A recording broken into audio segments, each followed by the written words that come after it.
రెడ్డిగా స్వతంత్ర సమరయోధులను అపహాస్యం చేయవద్దని లోక్సభలో ఏఐసీసీ అగ్రనేత రాహుల్ గాంధీని సుప్రీంకోర్టు హెచ్చరించింది. సావర్కర్ను ఉద్దేశించి గతంలో రాహుల్ గాంధీ చేసిన వ్యాఖ్యల నేపథ్యంలో సుప్రీంకోర్టు ఈ వ్యాఖ్యలు చేసింది. రాహుల్ గాంధీ ఇలాంటి వ్యాఖ్యలను కొనసాగిస్తే పరిణామాలను ఎదుర్కోవాల్సి ఉంటుందని, ఇవే తరహా వ్యవహరిస్తే ఇక మేమే స్వయంగా విచారణ చేపడతామని జస్టిస్ దీపాంకర్ దత్తా, జస్టిస్ మన్మోహన్లతో కూడిన ధర్మాసనం మండిపడింది. రాహుల్ గాంధీ అలహాబాద్ హైకోర్టులో సవాల్ చేయగా ట్రయల్ కోర్టు ఇచ్చిన సమాన్లను రద్దు చేయడానికి హైకోర్టు నిరాకరించింది. ఇక దీంతో హైకోర్టు తీర్పుపైన రాహుల్ గాంధీ తాజాగా సుప్రీంకోర్టును ఆశ్రయించగా ఆ పిటిషన్పై ఇవాళ విచారణ జరిగింది.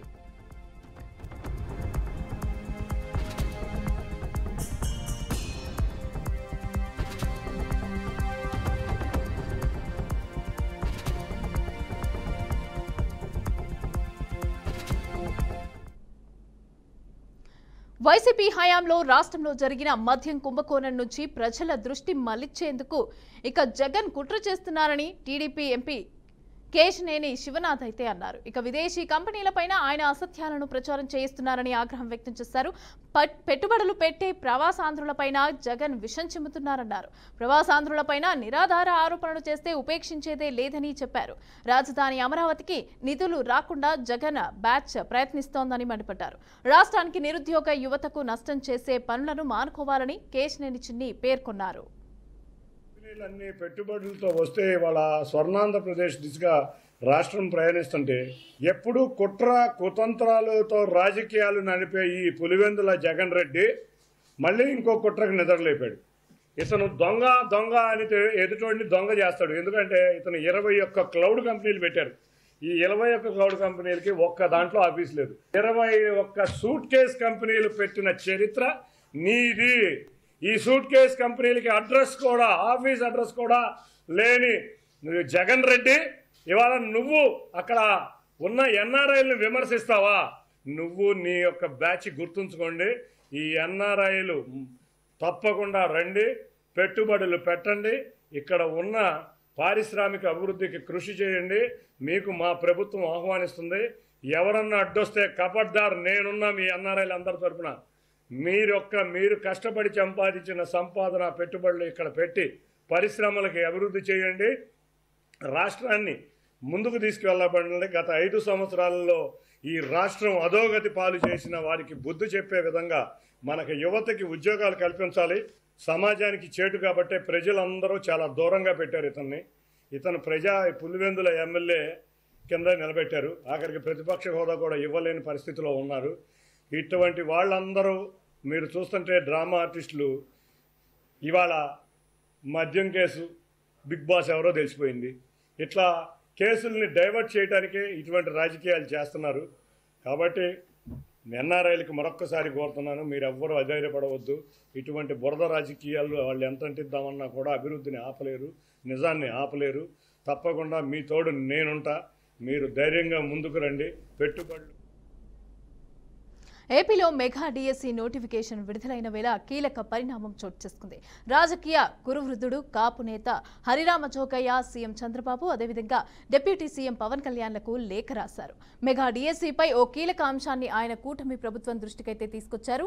డిఎస్సీ నియామకాల్లో 103 రాజ్యాంగ సవరణ ప్రకారం షెడ్యూల్ 14 చట్టం ద్వారా విద్యా ఉద్యోగాల్లో 10%, అదేవిధంగా అగ్రవర్ణాల్లోని ఈడబ్ల్యూఎస్ కోటాలో కాపు కులస్తులకు రిజర్వేషన్లు కల్పించాలని కోరారు. ఈ విషయంలో ఇప్పటికే సర్వోన్నత న్యాయస్థానం, సుప్రీంకోర్టు కూడా అనుమతి ఇచ్చిన విషయాన్ని ఆయన గుర్తు చేశారు. కాపులకు డిఎస్సీ నియామకాల్లో ఈడబ్ల్యూఎస్ కోటాలో 5% రిజర్వేషన్ కల్పించి కాపు సామాజిక వర్గ అభ్యున్నతికి పాటుపడాలని హరిరామ జోగయ్య ముఖ్యమంత్రి, అదేవిధంగా ఉప ముఖ్యమంత్రులను కోరారు.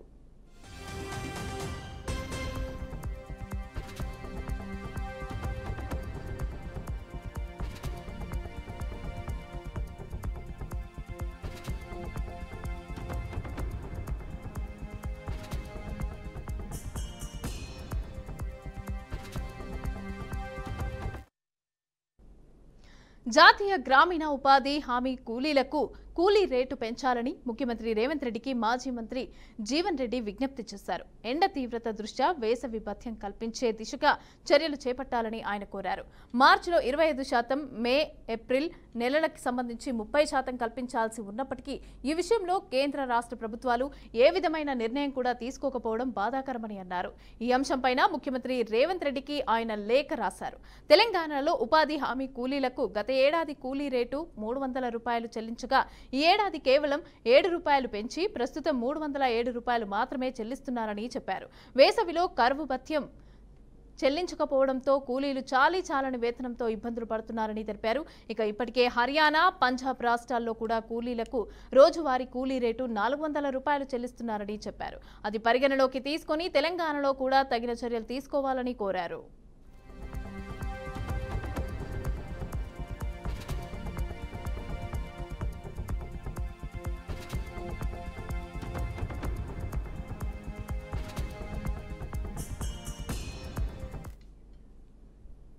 యాదగిరిగుట్ట శ్రీ లక్ష్మీ నరసింహస్వామి పుణ్యక్షేత్రంలో భక్తుల రద్దీ పెరిగింది. ఆలయ పరిసరాలన్నీ భక్తులతో కిటకిటలాడాయి. వేసవి సెలవుల దృష్ట్యా భక్తులు ఆలయానికి తరలివచ్చారు. ఇక స్వామివారి దర్శనానికి భక్తులు క్యూ లైన్లలో బారులు తీరారు. ప్రసాద విక్రయాలశాల, అదేవిధంగా సత్యనారాయణ స్వామి వ్రత మండపం, కొండ కింద విష్ణు పుష్కరిణి, అదేవిధంగా కార్ పార్కింగ్, బస్టాండ్ ప్రాంతాల్లో భక్తుల సందడి నెలకొంది.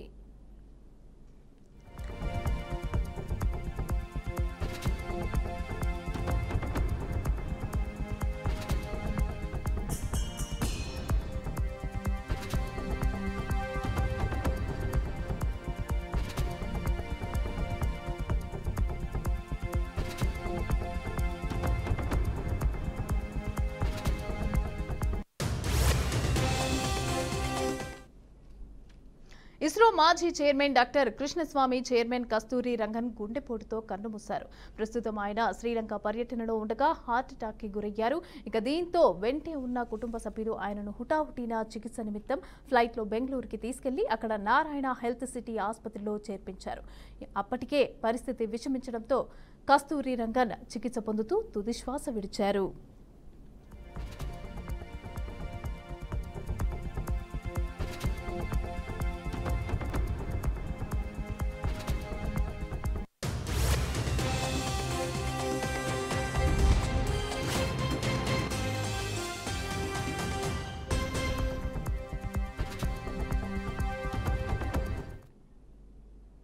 నర్మదా బచావో ఆందోళన ఉద్యమకారిణి, సామాజిక కార్యకర్త మేధా పాట్కర్ను ఇవాళ ఢిల్లీ పోలీసులు అరెస్టు చేశారు. 2000 సంవత్సరంలో ప్రస్తుత Delhi lieutenant governor V K Saxena పెట్టిన పరువు నష్టం కేసులో ప్రొబేషన్ బాండ్లను సమర్పించినందుకు కోర్టు ఆమెపై 2 రోజుల క్రితం నాన్ బెయిలబుల్ వారెంట్ జారీ ఇచ్చింది.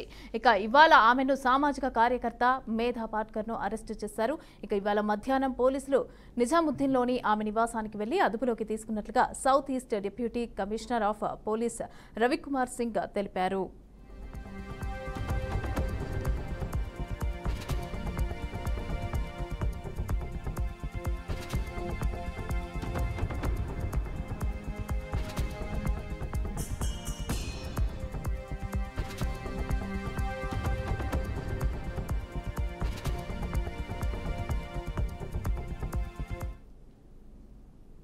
ఓవైపు 30 సంవత్సరాలు దాటిపోయినా 40 సంవత్సరాలు దగ్గర పడుతున్న ఓ పెళ్లి కూడా కాకుండా బ్రహ్మచారులుగా మిగిలిపోతున్న ఈ కాలంలో ఒకే ముహూర్తానికి ఒకే మండపంలో 2 యువతులతో యువకుడు పెళ్లి చేసుకున్న ఘటన కొమరం భీం ఆసిఫాబాద్ జిల్లాలో చోటు చేసుకుంది. జిల్లాకి చెందిన అడ్డాసర గ్రామానికి చెందిన ఆత్రం చత్రుషావ్ జీవితంలో చోటు చేసుకున్న ఈ ఘటన కలకలం రేపుతోంది. ఏడాదిగా కెరమేరి మండలం సాంగి గ్రామంకి చెందిన మరో యువతిని కూడా ప్రేమిస్తున్నాడు. అయితే ఇటీవల ఆమెతో పెళ్లి చూపులు పూర్తయ్యాయి. ఈ విషయం మొదటి యువతికి తెలిసి పెద్ద గొడవ అయింది. ఆమె కుటుంబ సభ్యులతో కలిసి గ్రామ పెద్దలను న్యాయం చేయమని సెంటర్కి వెళ్లి న్యాయం కోరింది. దీంతో 2 కుటుంబాల పెద్దలతో పాటు గ్రామ పెద్దలు కూడా సమావేశమై పరిష్కారం కోసం చర్చలు జరిపారు.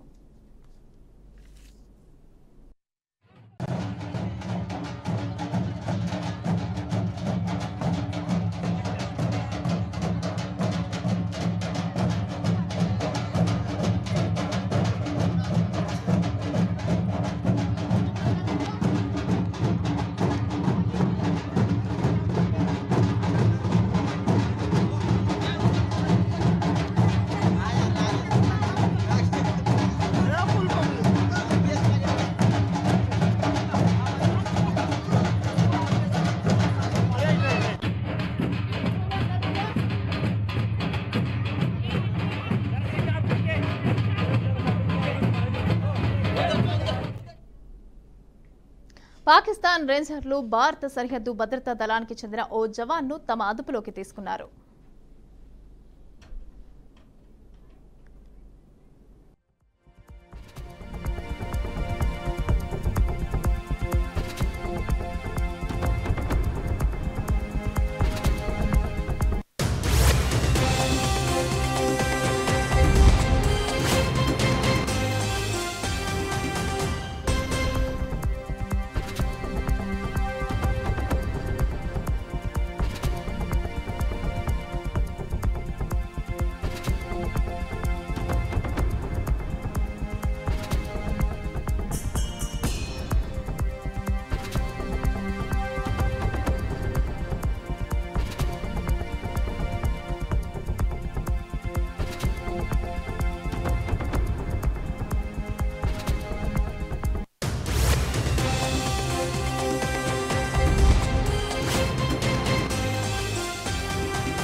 పాకిస్తాన్ రేంజర్లు భారత సరిహద్దు భద్రతా దళానికి చెందిన ఓ జవాన్ను తమ అదుపులోకి తీసుకున్నారు. పంజాబ్లోని ఫిరోజ్పూర్ సెక్టార్ వద్ద నిన్న ఈ ఘటన అయితే చోటు చేసుకుంది. సదరు జవాన్ పొరపాటున అంతర్జాతీయ సరిహద్దును దాటి పాక్ భూభాగంలోకి ప్రవేశించడమే అందుకు కారణమని అధికారులు తెలిపారు.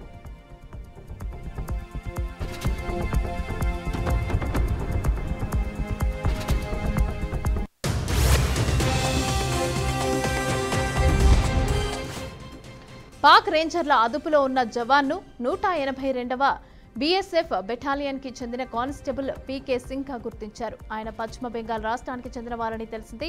ఫిరోజ్పూర్ వద్ద ఇండో పాక్ సరిహద్దు సమీపంలో విధి నిర్వహణలో భాగంగా కొందరు రైతులతో కలిసి ఉన్న సమయంలో ఆయన పొరపాటున సరిహద్దు రేఖ దాటి పాకిస్తాన్ వైపు వెళ్లినట్లు సమాచారం.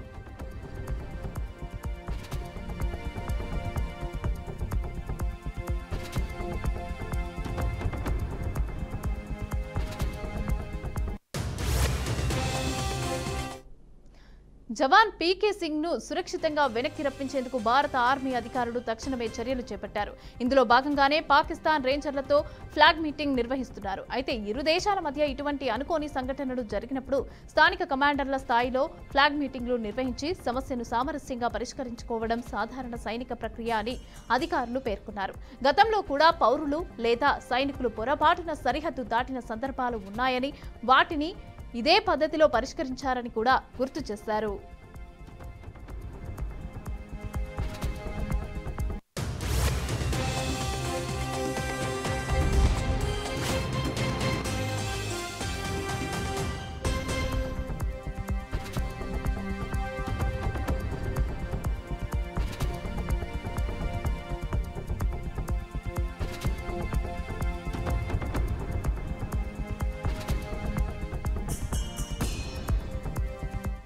పట్టుబడిన సమయంలో జవాన్ సింగ్ విధి నిర్వహణలో భాగంగా యూనిఫామ్లోనే ఉన్నారని, ఆయన వద్ద సర్వీస్ రైఫిల్ కూడా ఉందని అధికారులు వెల్లడించారు. అయితే గతంలోని కొన్ని సంఘటనల నేపథ్యంలో తాజా పరిణామంపైన కొత్త ఆందోళన అయితే వ్యక్తమవుతున్నట్లుగా తెలుస్తోంది. అయితే ఈ నిర్బంధాన్ని పాకిస్తాన్ ఇతర అంశాలతో ముడిపెట్టే అవకాశం ఉందేమోనన్న సందేహాలు కూడా వ్యక్తమవుతున్నాయని సంబంధిత వర్గాలు తెలిపాయి. జవాన్ విడుదల కోసం చర్చలైతే కొనసాగుతున్నాయి.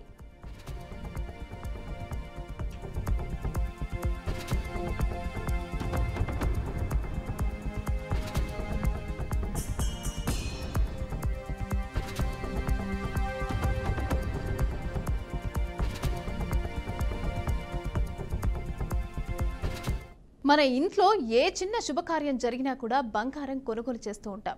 ఇక అందులోనూ పెళ్లి సీజన్ వచ్చిందంటే గోల్డ్కి మరింత గిరాకీ పెరిగి కొనుగోలు కూడా పెరుగుతుంది. ఈ మధ్య కాలంలో బంగారం ధరలు భారీగా పెరుగుతున్నాయి. దీంతో సామాన్య ప్రజలు నిరాశకు గురవుతున్నారు. అయితే నిన్నటి నుంచి బంగారం ధరలు తగ్గుతూ వస్తోంది. అయితే ఈ రోజు కూడా బంగారం ధర స్వల్పంగా తగ్గింది.